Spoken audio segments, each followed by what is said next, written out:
Okay, so for describe a situation during clinical when you observed or addressed barriers to healthcare based on social determinants of health principles. Sorry, that was a lot of words.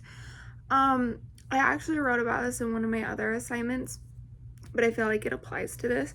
We had a patient come in to the PACU who was deaf, and I know prior to surgery they had an interpreter or maybe a family member who was helping interpret over in same-day surgery. And then when she came to PACU, we were just kind of given the update like, hey, she is deaf. And so we called a interpreter, one of the hospital interpreters, to come and help us just while she was waking up. People can wake up confused, have a lot of questions, and we just wanted her to be able to communicate her pain with us, her nausea, that type of thing.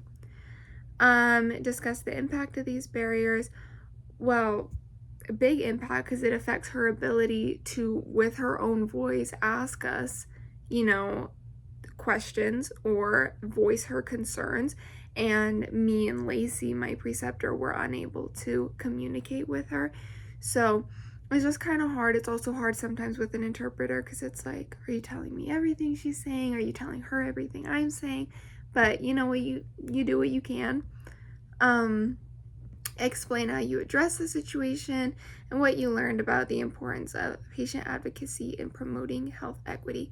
So yeah, we ended up getting an interpreter, and I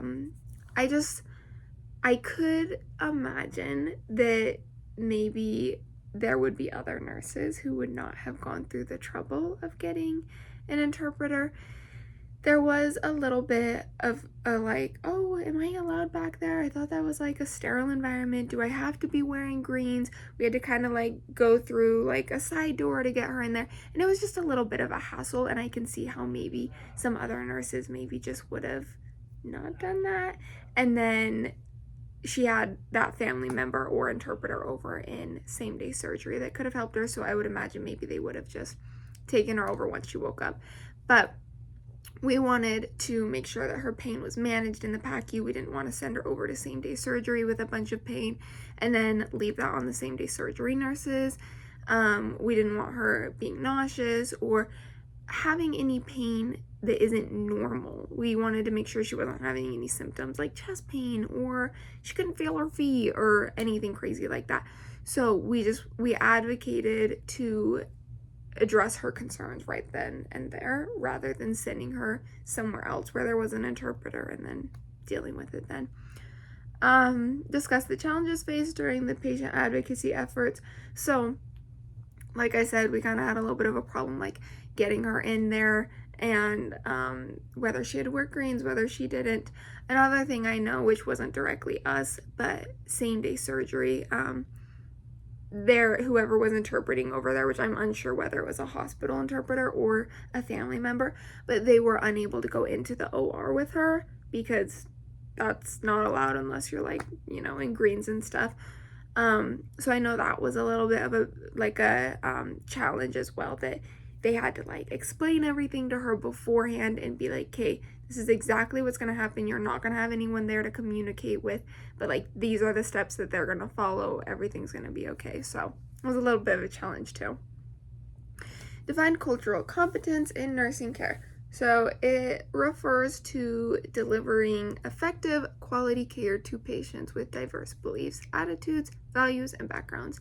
The way that I kind of see it is like being educated on different cultural backgrounds, and then following those cultural beliefs. And you're not gonna treat anybody different because they have different culture. Explain how nurses can develop cultural competency, learn about different cultures. I know that it's like kind of unrealistic to be like, oh, know everything that every culture wants or like believes in and stuff like that. So I've had times where like I'll get a patient and I hear that this is their culture and then I go and do some research on it. So just like learn about the culture of the patient that you have, what their cultural preferences are, practices, and what is appropriate when caring for them. There's some cultures that don't want males touching the females. There's some cultures where there has to be a male in the room with the female all the time. So just like be aware of it and then respect it. Discuss how cultural competence contributes to mitigating social determinants of health in healthcare. So a barrier when it like comes to healthcare can be culture, and can create barriers because first off, sometimes people with different cultures can speak different languages, so that's one thing that can be hard, is like that language barrier.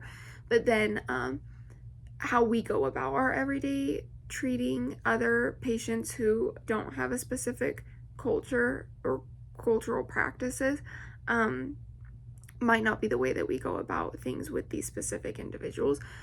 And so by being culturally competent, we're eliminating these barriers of like treating the patient the way that they don't want to be treated, or making a mistake or something that is culturally offensive to them. So just being culturally competent, you can eliminate these barriers. So provide an example of healthcare disparity affecting a minority group that you observed during your capstone experience. So we had a patient, we kind of had a weird day where we're in same day surgery and then went to PACU and kind of we're just going around and helping where needed. So I had heard that there was a patient in pre-op in same day who was schizophrenic and was just a handful, and we ended up getting her in the PACU. And when they brought her in, they were kind of like, oh, she's a crazy one, just that type of talk. And I guess that type of talk had also happened over in same day surgery. And so when I called report, I could kind of like hear on the phone, there was like, I don't want to take him, no, you take her, I don't want to take her, type of thing. So I feel like that was some healthcare disparity, just because she had schizophrenia and she was kind of, I don't want to say acting out, but like being a little bit of a handful is what I'll say. So discuss the role of social determinants of health in perpetuating, oh my gosh, this disparity.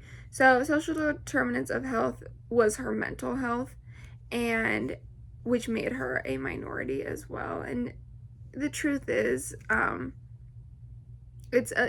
she for sure was more difficult to care for than like somebody who didn't have a mental illness. And so I feel like that kind of, just like her mental illness kind of was her social determinant of health. And then propose interventions. This is what we did, is we gave her a calm environment. She was really amped up and worked up when she woke up, and it sounds like she was very nervous in same day surgery beforehand. Gave her a calm environment. We were very patient with her. We didn't become frustrated or anything like that. We were just very calm, and she asked a ton of questions and we just answered them.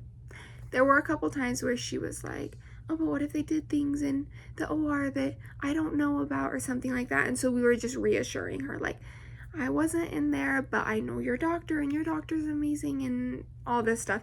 So just calming her nerves, being very patient with her is what we did, and it sounds like what they did over in same day when one of the nurses finally decided to take her.